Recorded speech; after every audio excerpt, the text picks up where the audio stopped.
दुनिया की सबसे बड़ी और मजबूत इकोनॉमीज में शामिल जर्मनी आज अपने सबसे बड़े संकट से गुजर रहा है। 2024 में जर्मनी की जीडीपी 0.2% से घट गई और ये दूसरा लगातार साल है जब उनकी अर्थव्यवस्था कॉन्ट्रैक्ट कर रही है। पिछली बार ऐसा 2000 के शुरुआत में हुआ था, एक समय जहां जर्मनी यूरोप की इकोनॉमिक इंजन माना जाता था। आज वही देश स्टैग्नेशन का शिकार है। कोई ग्रोथ नहीं, नए जॉब्स नहीं और इंडस्ट्रीज भी प्रेशर में है। जर्मनी के पॉलिसी मेकर्स और लोग अब खुद पूछ रहे हैं, क्या हम सच में यूरोप के सिक मैन बन चुके हैं? आईएमएफ और ईयू के डेटा के मुताबिक जर्मनी का ग्रोथ रेट अब यूरोजोन के एवरेज से भी नीचे है और ये सिर्फ एक इकोनॉमिक डिप नहीं है, ये एक वार्निंग है कि दुनिया के सबसे एडवांस देश भी गिर सकते हैं जब स्ट्रक्चर वीक हो जाए। एक समय था जब जर्मनी की इंडस्ट्रीज सस्ती और भरपूर रशियन गैस पर चलती थी, लेकिन यूक्रेन और रशिया के वॉर के बाद जर्मनी ने रशियन गैस इंपोर्ट लगभग बंद कर दिया और उसका असर जर्मनी की इकोनॉमी पर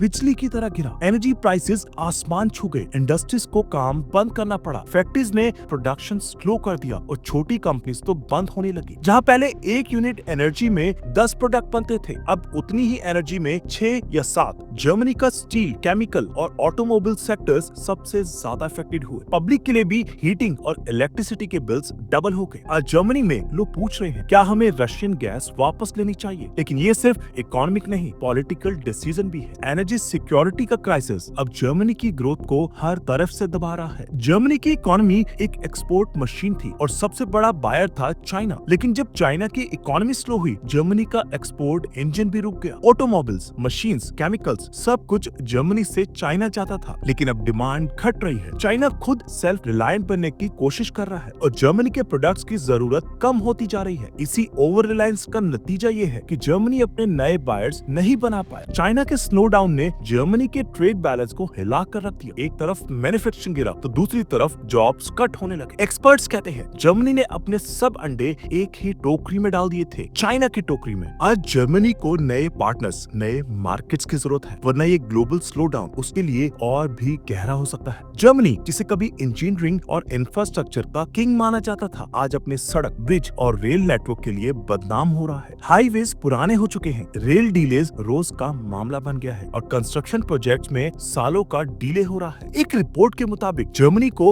अगले 10 सालों में 500 बिलियन यूरोस इंफ्रास्ट्रक्चर रिपेयर में लगाने पड़ेंगे। लेकिन सिर्फ इंफ्रास्ट्रक्चर ही नहीं, काम करने वाले लोग भी कम पड़ रहे हैं। एजिंग पॉपुलेशन के चलते स्किल्ड वर्कर रिटायर हो रहे हैं, नए लोग उनकी जगह ले नहीं रहे। हॉस्पिटल्स, फैक्ट्रीज, आईटी कंपनीज, सब जगह लेबर शॉर्टेज है। आयरनी देखिए, काम है, पैसा भी है, लेकिन काम करने वाले नहीं। ये डबल क्राइसिस जर्मनी को धीरे धीरे अंदर से खा रहा है। इंफ्रास्ट्रक्चर और मैन पावर दोनों बैकबोन होती है इकोनॉमी की, और जब दोनों ही हिल जाएं तो गिरना तय है। जर्मनी के शहर आज सिर्फ ट्रैफिक जैम से नहीं बल्कि हड़ताल से भी भरे पड़े हैं। Railway workers, airport staff, even postal employees सब प्रोटेस्ट कर रहे हैं बेटर सैलरी और वर्किंग कंडीशंस के लिए। पिछले कुछ महीनों में जर्मनी के ट्रांसपोर्ट नेटवर्क में इतनी दिक्कतें हुई हैं कि लोगों ने उसे स्ट्राइक नेशन कहना शुरू कर दिया है। सिर्फ पब्लिक वर्कर्स ही नहीं, प्राइवेट सेक्टर भी क्राइसिस में है। डॉयचे बैंक, जर्मनी का सबसे बड़ा बैंक, ने अनाउंस किया है कि वो लगभग 2000 जॉब्स काट रहा है। क्यों? क्योंकि प्रॉफिट गिर रहे हैं और कॉस्ट कंट्रोल करना मुश्किल हो रहा है। जब एक देश की रेल, एयर और फाइनेंस सेक्टर्स सब एक साथ अनस्टेबल हो जाए तो इकोनॉमी का इंजन भी हिल जाता है। आज जर्मनी के नौजवान पूछ रहे हैं कि ये देश अब भी उनके सपनों का जर्मनी है। जर्मनी की इकोनॉमिक क्राइसिस सिर्फ जीडीपी तक सीमित नहीं है, अब इसका असर सरकार की कुर्सी तक पहुंच गया है। बर्लिन की रूलिंग कोalition जो पहले से ही 3 अलग अलग पार्टीज का जुगाड़ है, बजट कट्स को लेकर अंदर ही अंदर टूट रही है। एक तरफ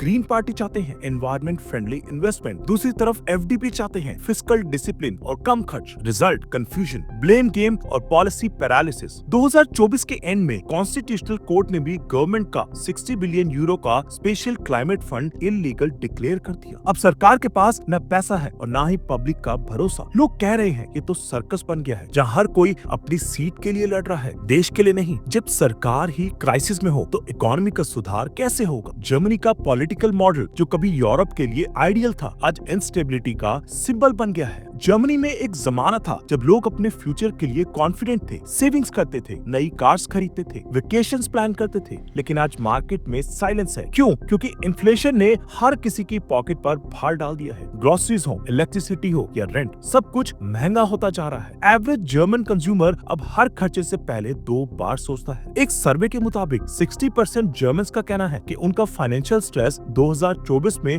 ऑल टाइम हाई पे था। जब लोग खर्च करना बंद कर देते हैं तो डिमांड गिरती है और डिमांड गिरे तो इकोनॉमी और नीचे जाती है। ये विशियस साइकिल बन चुकी है। जर्मनी में आज कंजप्शन कॉन्फिडेंस अपने लोएस्ट पॉइंट पे है सिंस 2008 रिसेशन। जब एक डेवलप्ड नेशन का मिडिल क्लास इतना अनश्योर हो जाए तो समझ लीजिए कि हालात कितने सीरियस है।